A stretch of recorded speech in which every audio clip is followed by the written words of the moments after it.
TCU beat Texas 17-10 Saturday night.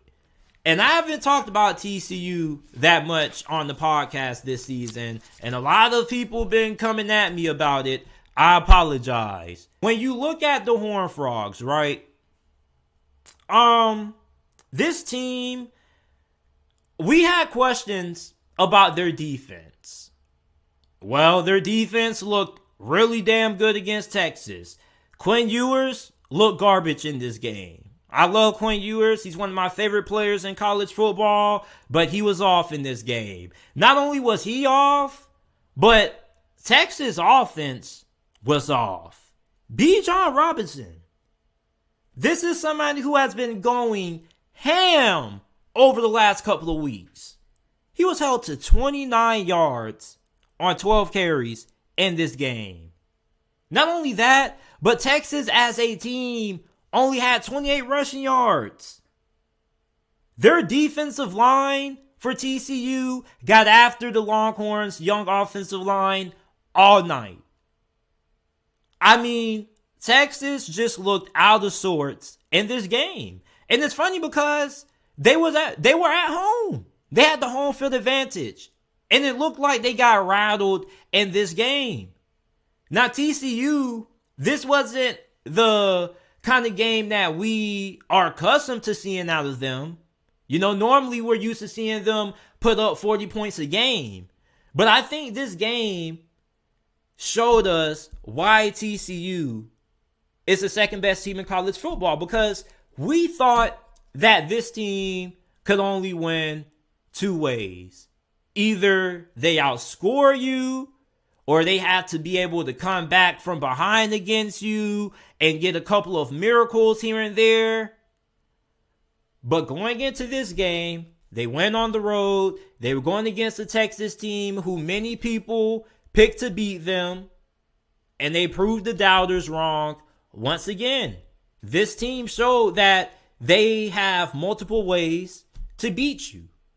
And I think that that is something that is an absolute must when you're trying to evaluate and analyze if a team is not only capable of making it to the college football playoffs, but being able to make a run at a national championship. Because in college football, as we already know, anything can happen on any given Saturday. One week, a team could annihilate somebody, and then that same team who just got done annihilating somebody coming off a big win, they end up getting upset by a team that they're a favorite to beat. So you look at TCU and the fact that they can win in multiple different ways. It's a large reason why this team has been able to come back from behind. It's also why they are still unbeaten, and why I think this is the second best team in college football. They are 5-0 against teams ranked inside the top 25. They got wins against Oklahoma, Kansas, Oklahoma State, Kansas State, and recently just Texas. Ohio State, Michigan, neither of those two teams have the resume that TCU has. And I understand that when a lot of people rank teams, they're ranking teams based off how talented they are. However, when you're doing these college football playoff rankings, I think that these rankings have to be based off week-to-week performance. It's like, yes, Ohio State and Michigan are more talented teams than TCU. However, you look at what TCU has done this season, who they've played, who they've beaten, and the metrics show that they've had a tougher strength of schedule. They played in a tougher conference. I think that TCU, based off these analytics and these metrics, I think it's fair to say they are the second best team in college football. They played one of the toughest schedules. I mean, they play in one of the toughest conferences in the sport.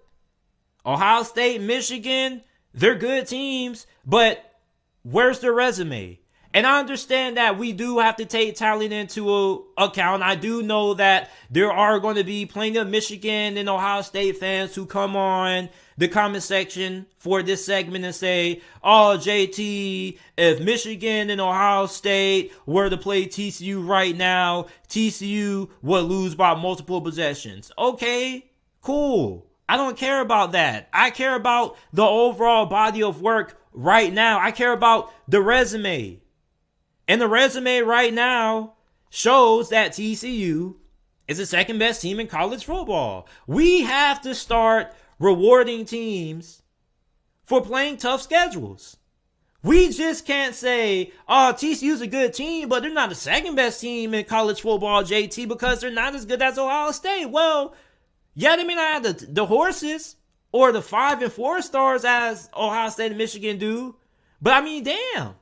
They have played one of the toughest schedules in college football.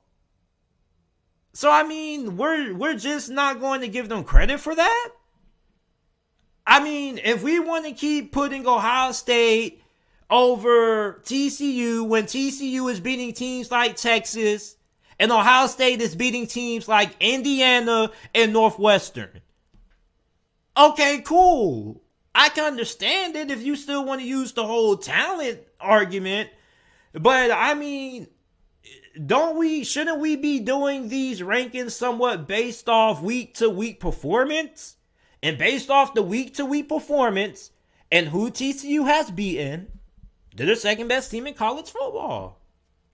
They got a good roster. Max Duggins probably is the offensive player of the year for this conference, in my opinion. If you want to give it to Bijan Robinson, cool. And if you want to give it to Quentin Johnston, Max Duggins' teammate, cool. But I mean, Max Duggins has played at an insane level this season. 2,531 passing yards, 25 touchdowns to only 2 interceptions, and he's completing 65% of his passes.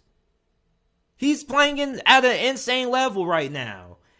Kendre Miller was the large reason why TCU was able to upset Texas last week. Or I wouldn't really call it an upset, but most people do view it as an upset because most people pick Texas. But he carried the Horned Frogs.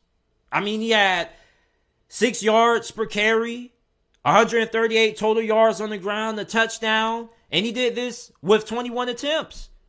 Imagine if TCU could have gave Kendre Miller 35 carries in this game. Oh my goodness. He might have went for 300 yards. Just about. Texas had no answer for him defensively. And this was a slow night for TCU's offense. But even though this may not have been their best offensive performance, the 3 best players on offense came up and delivered for TCU and Sunny Dykes in this game. Max Duggins played pretty well. Kendre Miller probably was the player of the game. And Quentin Johnston had a 31 touchdown reception in the fourth quarter, which pretty much sealed the victory for TCU at that point, putting them up 17-3.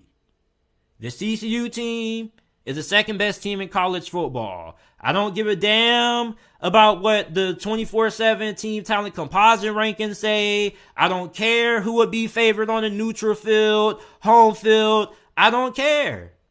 Based off the resume, TCU is the second best team in college football. TCU has the track record. They passed the eye test. They can win in multiple different ways. This is one of the best teams in college football. When the college football playoff rankings come out Tuesday night, TCU should be number 2.